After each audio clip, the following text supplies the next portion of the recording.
is up, guys? Welcome back to the channel. Hope you're having a great day. Doing some cleanup here in the warehouse because we've got a big package coming hopefully this weekend. Super big, the biggest package you've ever seen. There's my Trump impression. And so I need to make some room for it because it's going to take a while to get it all put away, and I'm not going to spoil that until we get it.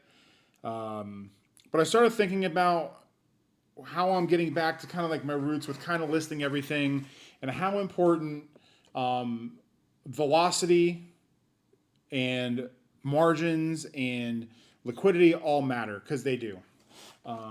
They matter a lot, and if they don't live in synchrony, if they're not in this perfect kind of harmonized way, you're going to have a hard time. And I am admittedly had my hard times. I'm still kind of figuring out the cycle of getting everything, spending my money and getting it back within a reasonable time. I'm very much in a start-stop kind of scenario still. We're working on it though. Rome wasn't built in a day. Bronzgod emporium of cards and content isn't born in a day. So we're slowly learning. We're slowly starting to figure out what works good for us. And you need to do that for yourself. You need to figure out what's good for you. And there are, to a certain extent, wrong ways and right ways to go about things. But there are ways to do the right and wrong things, but then also do kind of what you want in between to not only differentiate yourself, but also to grow something a little different and appease the circle, because it's all the circle. Whatever movie that's from. Rob Schneider's great. Anyway, so I want to talk about that. Before we get into it, though, my name is Bronzgod, and I sell trading cards on Tcgplayer and eBay. We've been averaging about $40,000 a year in sales, while in this squeaky chair. In addition to selling cards, we do have two other channels, one for weight loss and one for gaming. So if either of those interest you, please check them out below. Also, we do have a list of affiliate codes of one so far, but we have more coming down the line. So if you want to use any of those, you can save a little money. I can make a little money, and we all win. So with bulk is the most profitable thing that you can do for the most part in the percentage-wise. You can buy a $1,000 card for $900, sell it for $1,000, make $100. That's a 10% margin. If you buy a card for a penny, this Skeledirge deck exclusive thing, and you sell it for a quarter, after fees, you make 20 cents. That's 1,800%, 1,900% profit. You have to do that a lot of times to get the same amount of money that you would in that one card in one shot. But ultimately, bulk is where you're going to get, there's not going to be any better percentages that you can do in trading cards for the most part. The trick with bulk, though, is the three words that I was saying in the beginning, which is your velocity at which you sell them, how liquid the card is, and the amount of money you make per card. Now, when you start going down the route of kind of doing everything, you do start getting yourself into trouble with liquidity, because everyone knows you've got your Eevees, your Snorlaxes, your Gengars, your Pikachus, your really popular Pokemon that no matter what you do, doesn't matter where you put them, they will sell and you don't have to worry about it. It's the other stuff. It's the, random common, the random magic emblem of some planewalker that doesn't get used. There's a lot of cards that will either never see play or aren't very collectible, and it makes it hard for those to move. I have started to incorporate more and more, like Chase from TCG Ball Kings, that every card has value. So I don't mind listing more than I probably should for a couple reasons. One, I don't have a family. I don't have a wife. All I have is my time to myself. So if my hands are already going to be on these cards, I might as well just list them.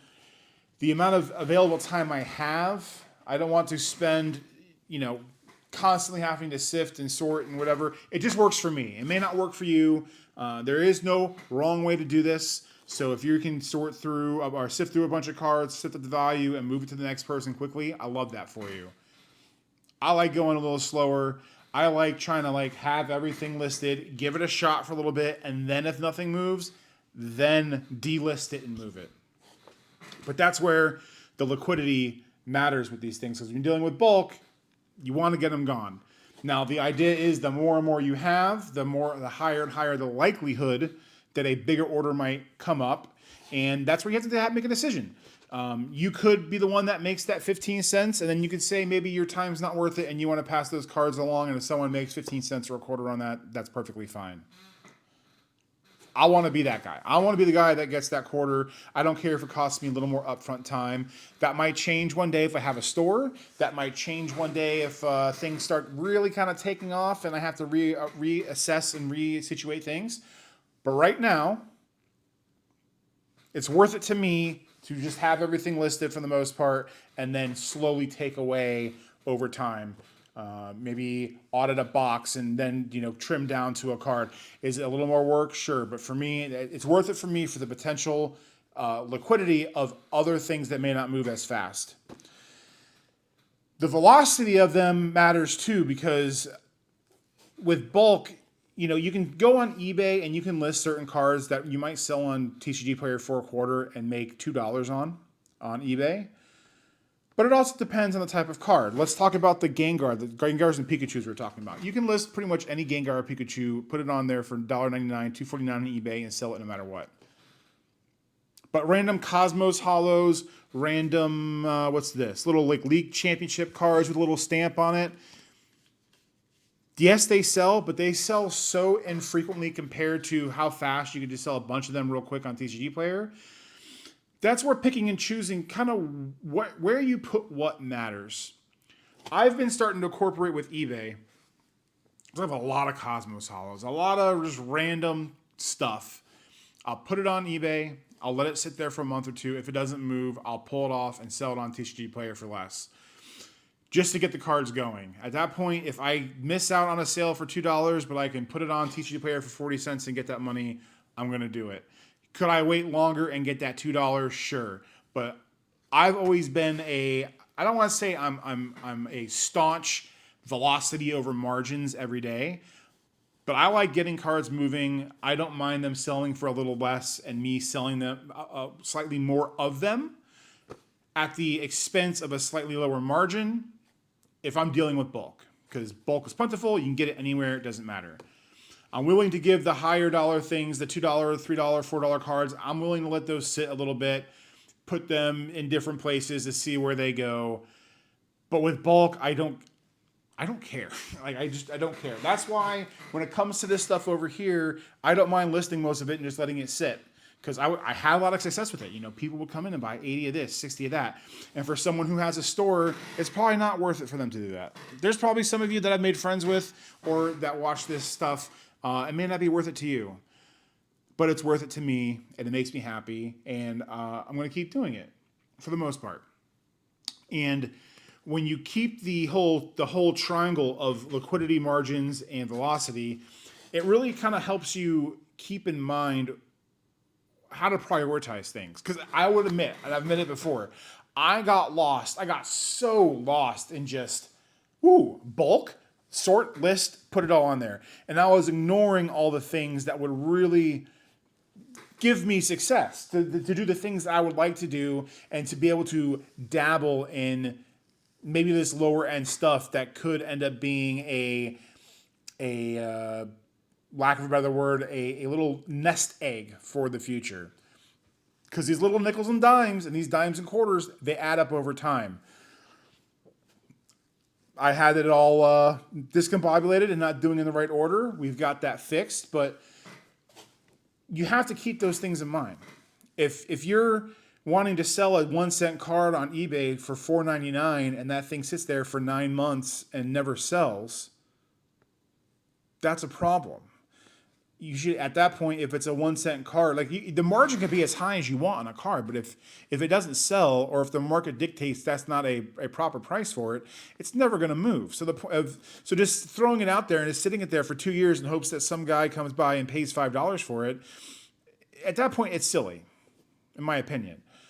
So it's okay to give a lower valued card a shot at selling it at a premium, but at some point, you got to get these cards moving, and that's something I was having some struggles with, but now I've got a little bit of a system. We're gonna go into that system a little more depth in another video, but it's important to keep those three things in mind.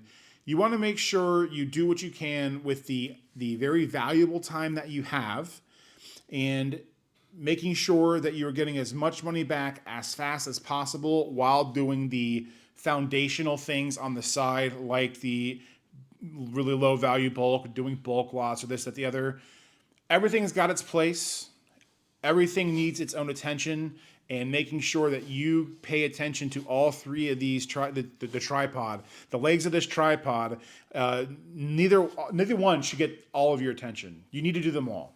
Because if you do them all, you're going to be set up for success. You knock one out, the two can take its place. If bulk dies and you've got decent, hits from doing mass unboxings or collection buys, those can hold you over if you can't find bulk. If big giant singles that are $3, $5, $10 take a hit, and you have to delist those so that way you don't lose money from them, what do you have in the back? You got bulk and you've got whatever else you got going on. All three of these things work together. All aspects of this card business work together, and it's very important that you keep them all in line and you are mindful of these things, because it's very easy to get sidetracked, and it's very easy to do this in a roundabout way that might not be beneficial for you. And it's a lesson I've had to learn myself, and I'm glad I am learning it. I'm still learning it. I don't think there's ever going to be a situation where